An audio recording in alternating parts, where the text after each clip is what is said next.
Hello everyone, extra knowledge में आपका स्वागत है। यहाँ पर आपको UP TET, C TET, super TET, UGC NET और अन्य सभी प्रतियोगी परीक्षाओं से संबंधित प्रैक्टिस सेट मिलेंगे।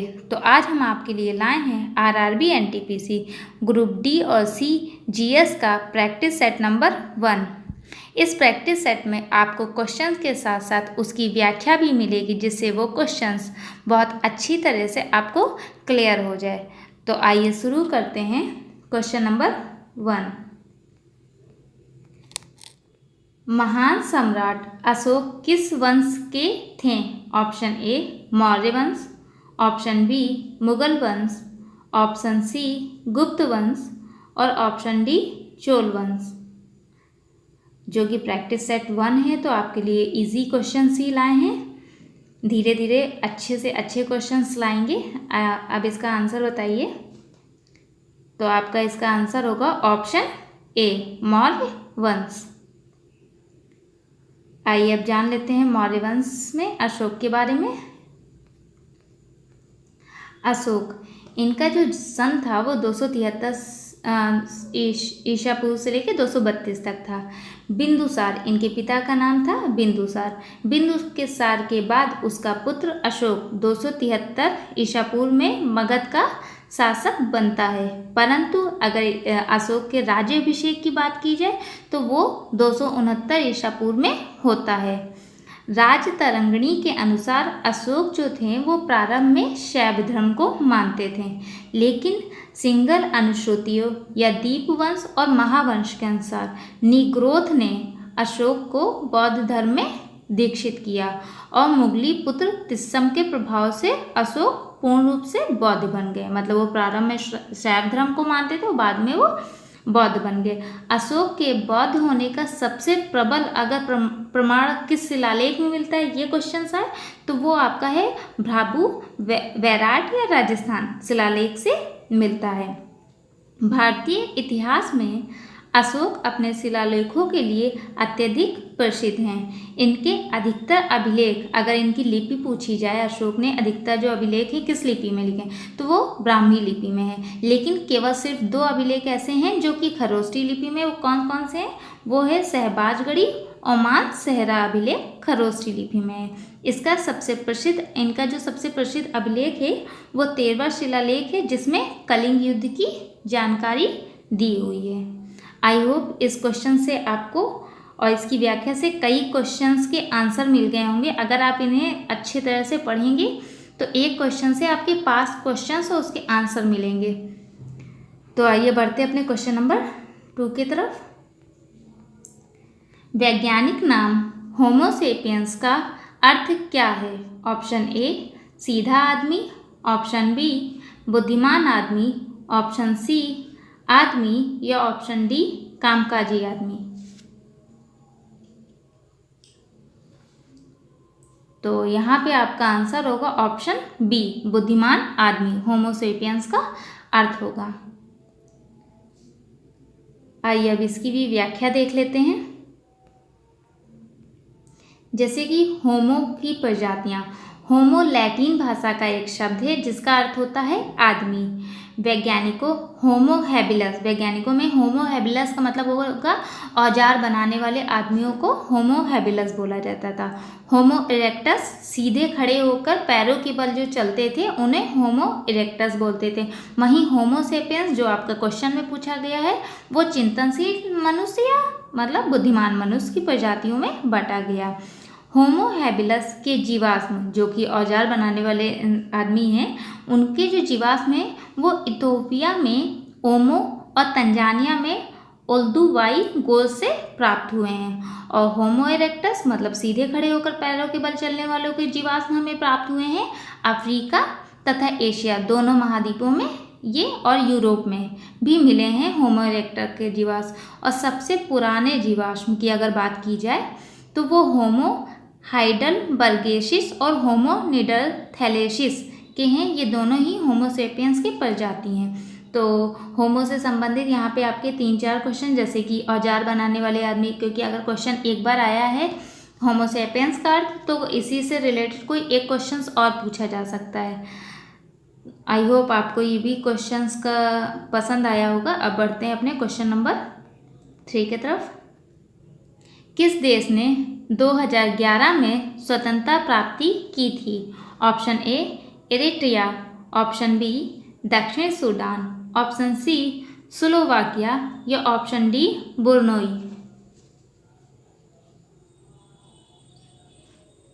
तो यहाँ पे आपका आंसर होगा ऑप्शन बी, दक्षिण सूडान ने सन 2011 में स्वतंत्रता प्राप्त की है। आइए अब बढ़ते हैं इसकी व्याख्या की तरफ। दक्षिण सूडान या इसे जनूब उस सूडान, आधिकारिक तौर पर दक्षिण सूडान गणतंत्र कहते हैं, यह उत्तर पूर्व अफ्रीका में स्थित एक स्थलरूढ़ देश है। अगर इस देश की बात की जाए तो विश्व के स्तर पे ये 196वां स्वतंत्र देश है। संयुक्त राष्ट्र के स्तर पे अगर बात की जाए तो 193 का सदस्य है, और अफ्रीका की अगर देश की बात की जाए तो 55वां देश है ये दक्षिण सूडान। ठीक है, दक्षिण सूडान की राजधानी जुबा है। अगर इस दक्षिण सूडान की मुद्रा की बात की जाए तो दक्षिण सूडानी पाउंड है। इसके राष्ट्रपति सल्वा किर मायार्डिट हैं और प्रधानमंत्री मुताज मुसा अब्दुल्ला हैं। आइए बढ़ते हैं हम अपने क्वेश्चन नंबर 4 की तरफ। जलियांवाला बाग हत्याकांड का आदेश किसने दिया था? Option A colonel Reginald Dyer ने, option B Michael O Dyer ने, ऑप्शन सी एच आस्कुथ ने या ऑप्शन डी विंस्टन चर्चिल ने।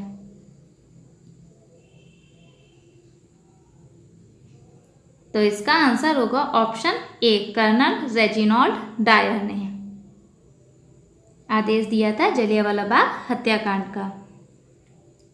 अब आइए इसकी भी व्याख्या की तरफ आगे बढ़ते हैं। जलियांवाला बाग हत्याकांड भारत के पंजाब राज्य के अमृतसर में स्वर्ण मंदिर के निकट जलियांवाला बाग में 13 अप्रैल 1919 को बैसाखी के दिन हुआ था। ये किसके विरुद्ध में हुआ था? ये रॉलेट एक्ट के विरुद्ध में और सत्यपाल किचलू की गिरफ्तारी के विरुद्ध में एक शांतिपूर्ण सभा का आयोजन हो रहा था। तो उसी समय काफ़ी मतलब गोली चलाई गई वहाँ निर्दोष लोगों पे, जिसमें आंकड़ों के अनुसार बताया जाता है कि जलियांवाला बाग कांड में 389 लोग मारे गए थे, अंग्रेजी आंकड़े जो थे, जबकि भारतीय राष्ट्र कांग्रेस के अनुसार उस दिन 1000 से ज़्यादा लोग मारे गए, करीब 2000 लोग गोलियों से जख्मी हुए। और इस घटना के प्रतिघात स्वरूप सरदार उधम सिंह ने 13 मार्च 1940 को लंदन के कैक्सटन हॉल में इस घटना के समय ब्रिटिश लेफ्टिनेंट गवर्नर जो कि माइकल ओ डायर थे उनको उन्होंने गोली मारी, और इसी कारणवश उधम सिंह को 31 जुलाई 1940 को फांसी पे चढ़ा दिया गया। आइए बढ़ते हैं अपने क्वेश्चन नंबर 5 की तरफ। निम्नलिखित में से कौन सा स्टेम सेल का एक प्रकार नहीं है? ऑप्शन ए नाभिरज्जु, ऑप्शन बी भ्रूण, ऑप्शन सी भ्रूण मूलीय या ऑप्शन डी मेद।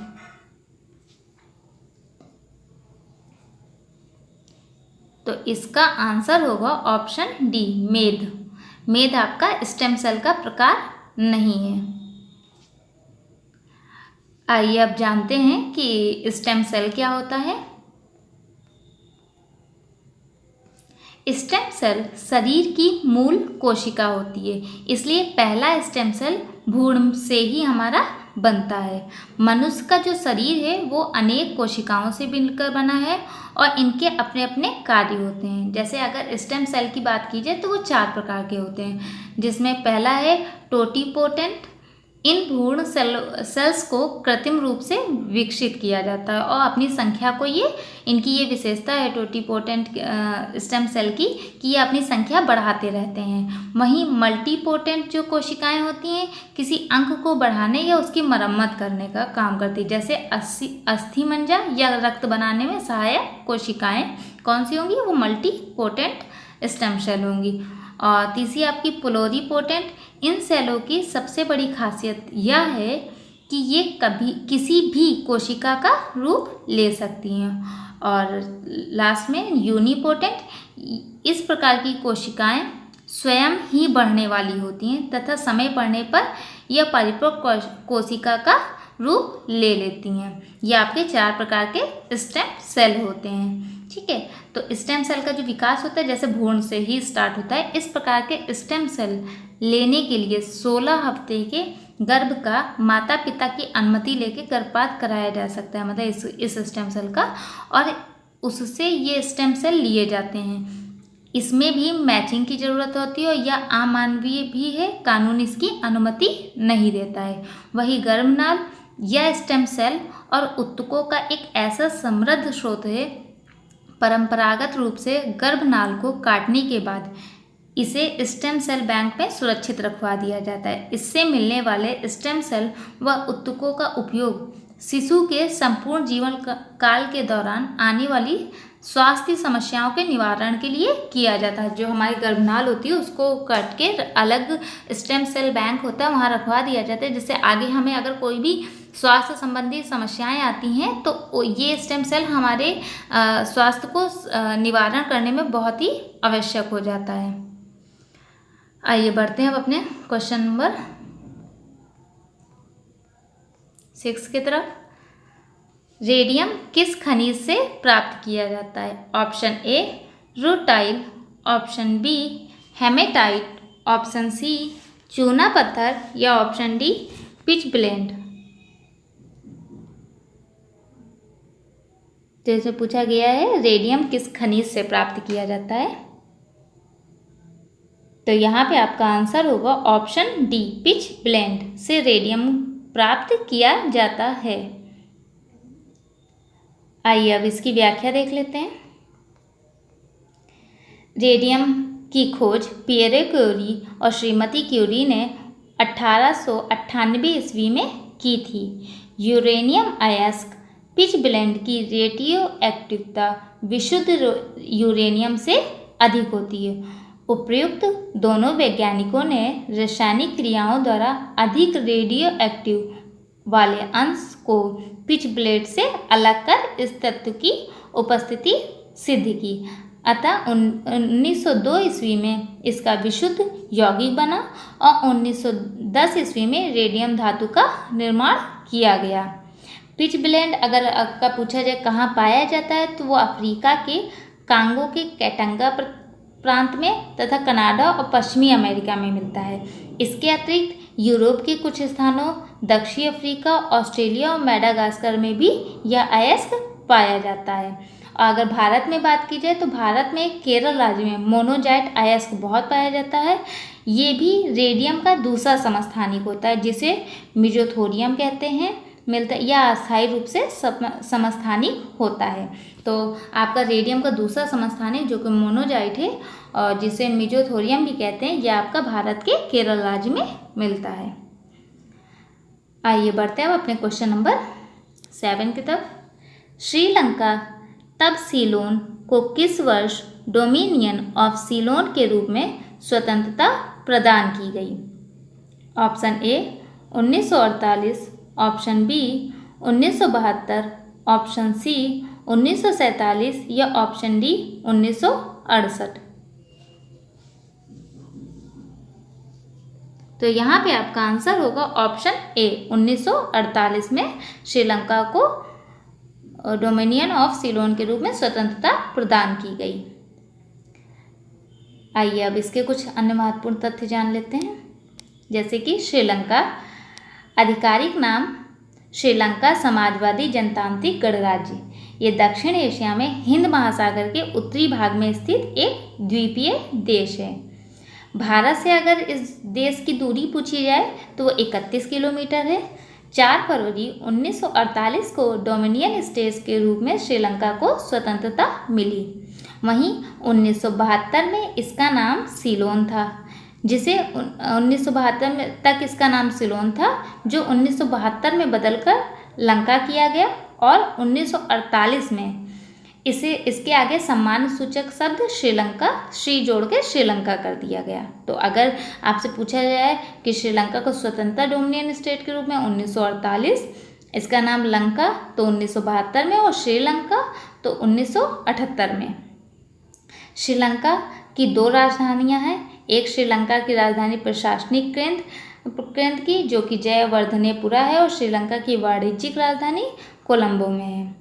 अगर श्रीलंका की मुद्रा की बात की जाए तो श्रीलंकन रुपया है। इनके यहाँ के राष्ट्रपति गोटबाया राजपक्षे हैं और प्रधानमंत्री महिंद्रा राजपक्षे हैं। आइए बढ़ते हैं अब अपने क्वेश्चन नंबर 8 की तरफ। ब्रह्मपुत्र नदी निम्नलिखित में से किस देश में होकर प्रवाहित नहीं होती है? ऑप्शन ए चीन, option B Bangladesh, option C Bharat या ऑप्शन डी नेपाल। तो इसमें पूछा गया है ब्रह्मपुत्र नदी कहाँ होकर प्रवाहित नहीं होती है, तो आपका आंसर होगा ऑप्शन डी, नेपाल से होके ब्रह्मपुत्र नदी नहीं प्रवाहित होती है। आइए अब ब्रह्मपुत्र नदी के बारे में जानते हैं। ब्रह्मपुत्र नदी अगर इसकी लंबाई की बात की जाए तो 2900 किलोमीटर है। इसका उद्गम स्थान तिब्बत के दक्षिण में मानसरोवर के निकट चेमा युंगदुंग नामक हिमवाह से हुआ है। अगर इसकी सहायक नदियों के बारे में बात की जाए तो बाएं की तरफ सहायक नदियाँ दिबांग नदी, लोहित नदी, धनसिरी नदी और कोलोंग नदी, और अगर दाएं सहायक नदियों की बात की जाए तो कामेंग नदी, मानस नदी, बेकी नदी, रैडक नदी और जलढाका नदी, तिस्ता नदी, सुबनसिरी नदी। ये इसकी ब्रह्मपुत्र की सहायक नदियां हैं दाएं और बाएं की तरफ। अगर ये कहाँ जाकर के गिरती है ब्रह्मपुत्र नदी, तो वो बंगाल की खाड़ी में जाकर के या तिब्बत, भारत और बांग्लादेश से होकर बहती है। ब्रह्मपुत्र का नाम तिब्बत में सांगपो, अरुणाचल प्रदेश में दिहंग और असम में ब्रह्मपुत्र है। ब्रह्मपुत्र नदी बांग्लादेश की सीमा में जमुना के नाम से दक्षिण में बहती हुई गंगा की मूल शाखा पद्मा के साथ मिलकर बंगाल की खाड़ी में जाकर मिल जाती है। अगर ब्रह्मपुत्र के किनारे शहरों की बात की जाए तो वो डिब्रूगढ़, तेजपुर एवं गुवाहाटी हैं। आइए बढ़ते अब अपने क्वेश्चन नंबर 9 की तरफ।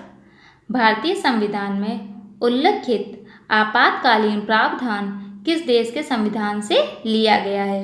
ऑप्शन ए संयुक्त राज्य America USA, option B United Kingdom UK, option C Germany या ऑप्शन डी कनाडा। तो यहाँ पे आपका आंसर होगा ऑप्शन सी जर्मनी। आइए अब आपातकालीन प्रावधान के बारे में जान लेते हैं।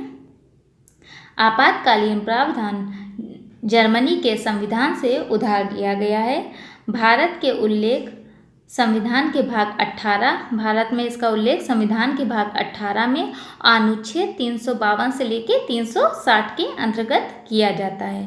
भारत में 3 प्रकार के आपातकालों का उल्लेख है। एक अनुच्छेद 1952 के तहत राष्ट्रीय आपातकाल, जिसका आधार होता है युद्ध, बाह्य आक्रमण व शस्त्र विद्रोह, और अनुच्छेद 356 के तहत राष्ट्रपति शासन या राज्य आपातकाल या संवैधानिक आपातकाल।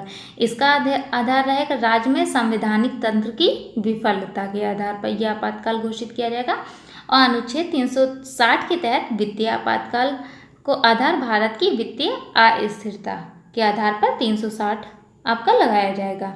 अब तक के अगर राष्ट्रीय आपातकाल की घोषणाओं को जानेंगे तो वो आपका एक 1962 में चीनी आक्रमण के कारण हुआ था, एक 1971 में पाकिस्तानी आक्रमण के कारण, एक 1975 में आंतरिक उपद्रवों के कारण लगाए गए थे। अब बढ़ते अपने क्वेश्चन नंबर 10 और लास्ट क्वेश्चन की तरफ। निम्नलिखित भारतीय राज्यों में से किस में केसर की खेती की जाती है? Option A Jammu Kashmir, option B Uttar Pradesh, option C Assam या ऑप्शन डी सिक्किम। बहुत ही इजी क्वेश्चन है ये। आई होप आप सभी को ये आता भी होगा। तो इसका आंसर होगा ऑप्शन ए, जम्मू कश्मीर में केसर की खेती की जाती है। आइए अब जम्मू कश्मीर के बारे में जान लेते हैं।